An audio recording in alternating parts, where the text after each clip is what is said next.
Cause we've been told that's the way our world goes round. Walking on the grounds we've always known, stepping on the footprints in the snow. 導航嚟到呢個位置落車，呢一邊係前台。度假酒店係有車接載我哋去到房車區嘅，呢一邊方向就係親子房區。而我哋今日要去嘅地方就係呢一邊方向，呢一邊呢就係房車嘅區域啦。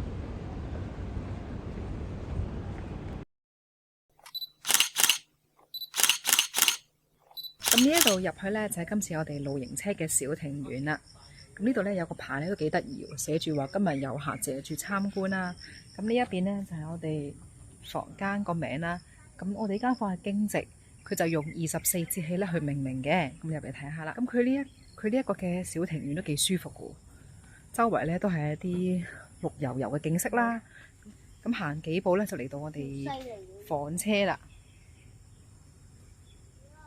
咁我哋呢一架房車咧都幾大嘅喎，其實容納到4個人啦，可以即係4人家庭都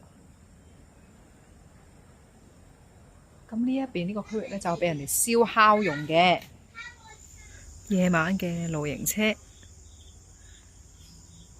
惹蚊嘅人士建議要噴上蚊怕水啦。咁啱我哋又遇上落雨天啦，所以就有啲蚊啦。不過唔使擔心，車入邊咧係冇蚊嘅。夜晚我哋透過度假村幫我哋叫外賣返嚟房車呢度食。個番薯苗咧係自己種嘅，甜酸骨幾香口嘅，有啲咧就有骨嘅。配菜有菠蘿，味道不過不失。頭菜蒸肉餅，啲頭菜就好鹹啦，以至個肉餅咧都係比較鹹喎，所以一定要撈飯食。但係個肉質嘅口感咧就唔錯嘅。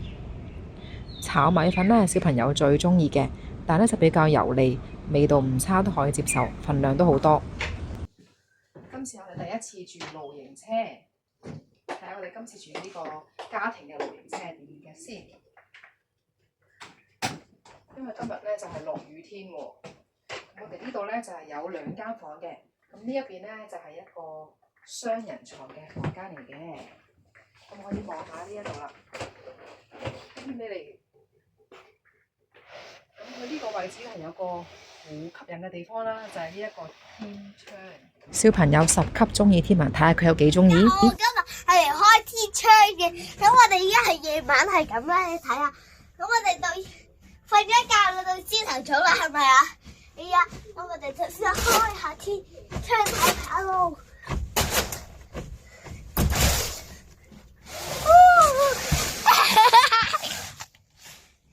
咕咕界噶2張都係單人床嚟嘅，咁側邊咧都有一啲窗門啦，可以睇到出面。因為由於都係呢度咧係位於係露營車啦，咁都係啲出面都係田園嘅風景嚟嘅。咁如果驚有蚊嘅話咧，可以呢度咧有提供到啲蚊怕水嘅。咁另外咧呢度咧仲好貼心啦，都有蚊香提供埋俾我哋。咁呢度咧仲有一次性嘅拖鞋，仲有4對添。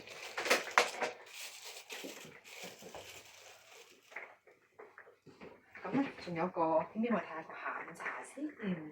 咦，個下午茶送過嚟房間俾我哋嘅，咁就係有啲咩啊？睇下。有雞仔餅。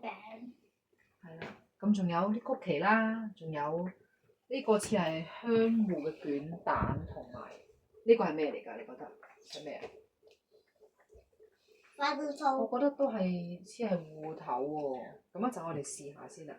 咁呢一邊仲有啲梳化可以坐啦。咁另外仲有啲提供到啲摺凳嘅，如果唔夠位置嘅話，呢度仲有個雪櫃，風筒就係呢一邊啦。咁另外有提供到水啦。咁呢一邊係洗手盆，呢度係塊鏡啦。咁都有提供到4支嘅牙刷喎。好，咁呢一邊咧就係個馬桶。浴室同埋個廁所嘅位置。咁呢一邊係浴室，馬桶就喺呢一度啦，呢個位置啦。呢個大床房好光猛喎，亦都好四正啦。咁都係一樣咧，個天窗側邊咧都有啲窗口嘅，可以望到田園嘅風景啦。咁呢個天窗咧都係可以閂埋嘅喎。咁樣拉起佢就可以閂翻個天窗，咁拉翻落嚟咧就係開啦。咁夜晚瞓覺嘅時候咧，想有翻啲私人空間就可以閂翻個天窗佢啦。咁另外呢一邊咧，仲有一部冷氣嘅。咁我哋之後咪夜晚我瞓咗一覺啦。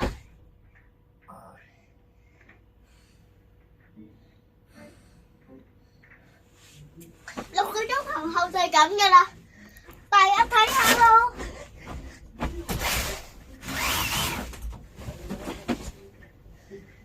咁樣瞓就特別舒服噶，因為我哋用咗高高格噶。咁我哋咧就每人有一份早餐啦，每一份早餐咧都係呢啲蒸嘅點心嚟嘅喎。咁可以見到咧係有粟米啦，有燒賣、番薯、雞蛋、饅頭，同埋仲有一個包點嘅喎。咁呢一份早餐咧其實都幾多喎。今日我哋就揀咗喺庭院度用餐啦。酒店係有高爾夫球車接送我哋去每個唔同嘅房間嘅。再見啦！要轉去另外一間房間啦。哇！你好想下去喎？我唔想走喎。如果要食飯嘅話呢，附近都有間餐廳叫做鄉里人家嘅。咁呢一笪呢都係啲鄉村嚟嘅。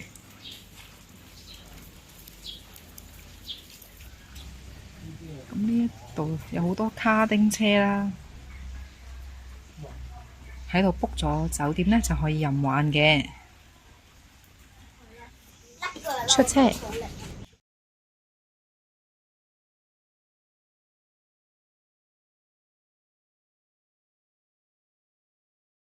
咁我哋呢，今日一早呢就嚟到踩卡丁車啦。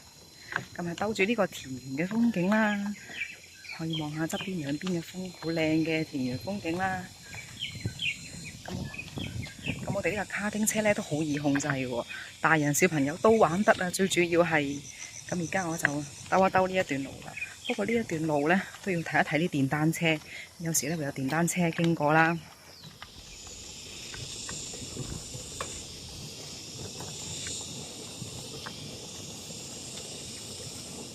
佢就係咁樣踩啦，而且呢一度都好大範圍，可以俾我哋踩卡丁車喎。側邊嘅稻田景真係好治癒啊！咁一陣我哋會兜入去啲稻田嗰度嘅。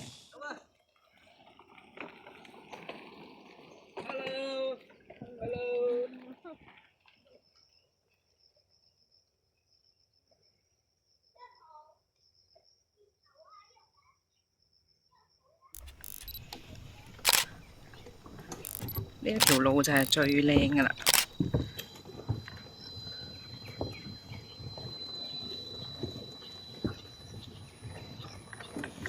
佢一路踩呢，都係呢啲兩邊呢，都係啲好高嘅樹啦，同埋側邊嘅稻田徑，一路踩過去就係有露營車個方向啦。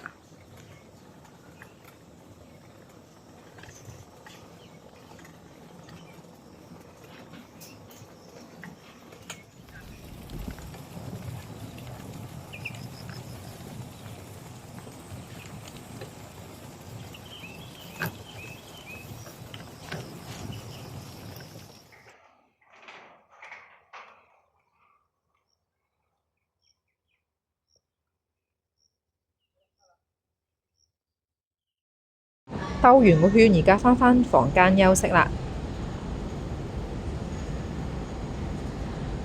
我哋今次總共訂咗2間房，2間房都係有滑梯嘅，其中一間係有垂直嘅滑梯。今晚我哋 book 呢2間房，私隱度都幾高㗎喎，都係親子野宿，有上滑梯嘅，咁兩邊都有道閘㗎喎。我哋入嚟睇一睇先。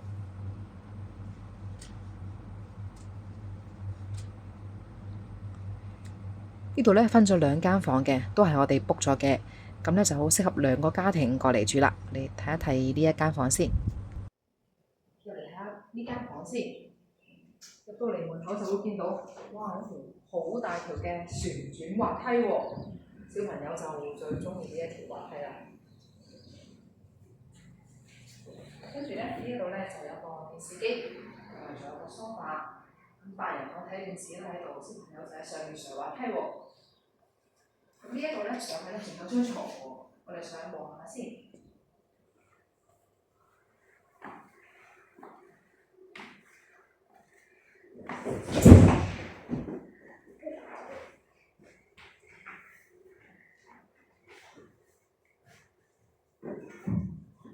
咁呢一張床咧就係張單人床嚟嘅，覺得閣樓係好適合小朋友瞓喎，小朋友可以垂落嚟。哇，好正啊！呢個位置就見到洗手盤啦，呢度咧好多個杯都係 B 得嘅，因為 B 得主題啦，同埋都有提供到牙刷啊，仲有潤膚露。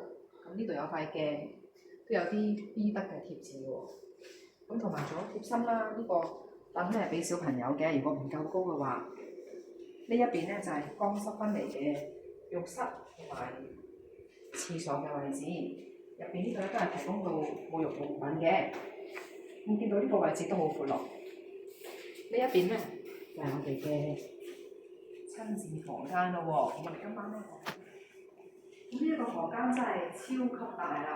呢一張床咧係2.4米嘅，可以分到4至5個人喎。呢度咧仲有張小朋友好中意嘅 LEGO 台啦。呢度都有個水煲啦，同埋有2支水係贈送嘅。呢度都有電視機喎。呢一邊咧仲有好多位置佢俾我哋掛衫用嘅。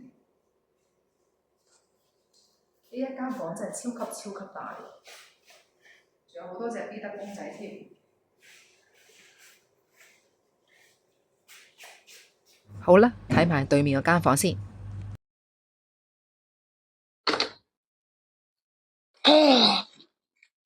大家入嚟，過嚟呢邊先。呢入邊有一張床，加2張凳，仲有可以落衫嘅，有部電視俾你睇啦。我哋去洗手間先啦。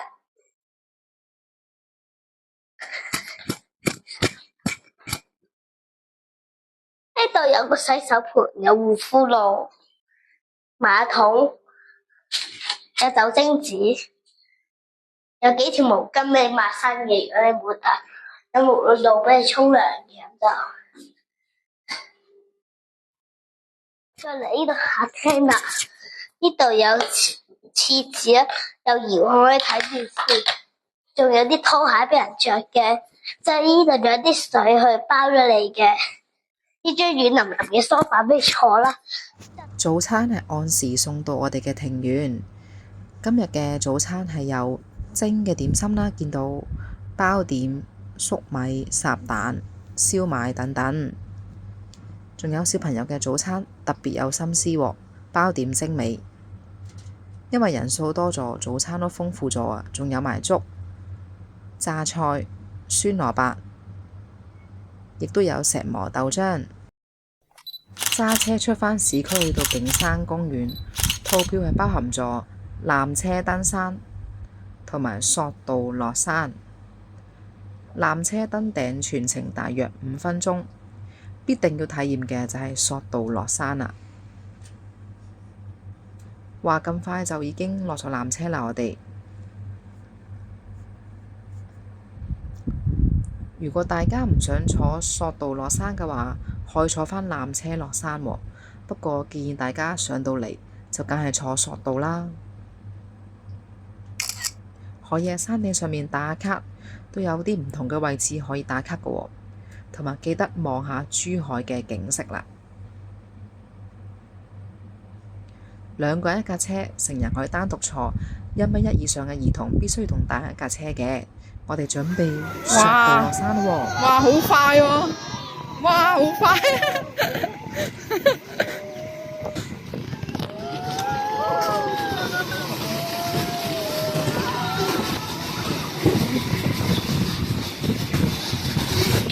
哇，有啲離心力喎！哇哇，好快！哇哇，好！跟住都好快喎！呢度有。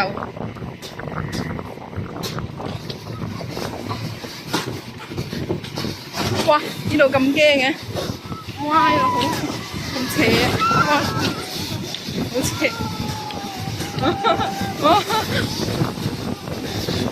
哇！呢度好斜。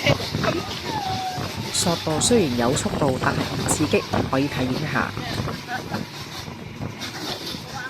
哇！差唔多到啦，我到啦，呢度就到站。嚟到小總結嘅時間，咁如果你係有小朋友嘅話呢，咁我都好推薦你哋呢過嚟住呢一間十里蓮江度假酒店嘅。咁除咗有星空房車之外啦，咁帶小朋友體驗下親子嘅露營車啦，同埋又可以住下我哋今次呢一間咁樣親子嘅房間喎，咁有上滑梯啦，又有積木玩啦，咁小朋友都好中意嘅喎。咁其實食嘢方面咧都唔需要煩惱，好似我哋咁樣啦，可以叫酒店幫我哋訂外賣啊，露營車都可以訂燒烤啦。可惜我哋嚟到嗰晚咧就落雨，所以就冇燒烤嘅。咁其實周邊咧，如果你係識得揸車嘅話咧，都好方便嘅。咁周邊咧，距離呢一度大約10分鐘車程咧，就有個小澳門，嗰度咧都有好多嘢食啦。咁另外咧都有啲親子活動啦，呢一度咁仲可以釣魚啦、踩下卡丁車啦。同埋今次我哋住呢一間親子嘅房間咧，真係好大啊！除咗個廳有條上滑梯之外啦，咁房間咧都係好大嘅喎，同埋呢個樓底咧亦都好高喎。咁感覺上咧亦都好闊落啦。咁所以如果有多個家庭嘅話咧，更加推薦住我哋呢一種嘅房型啦。咁周邊咧都有啲農莊啦，都好適合親子嘅喎。就算你唔 plan 任何活動啦，嚟到呢一度咧，其實小朋友都係好開心，因為都已經好多親子嘅活動啦。咁希望大家鍾意我今次嘅分享啦，多謝收睇，我哋下次再見，拜拜。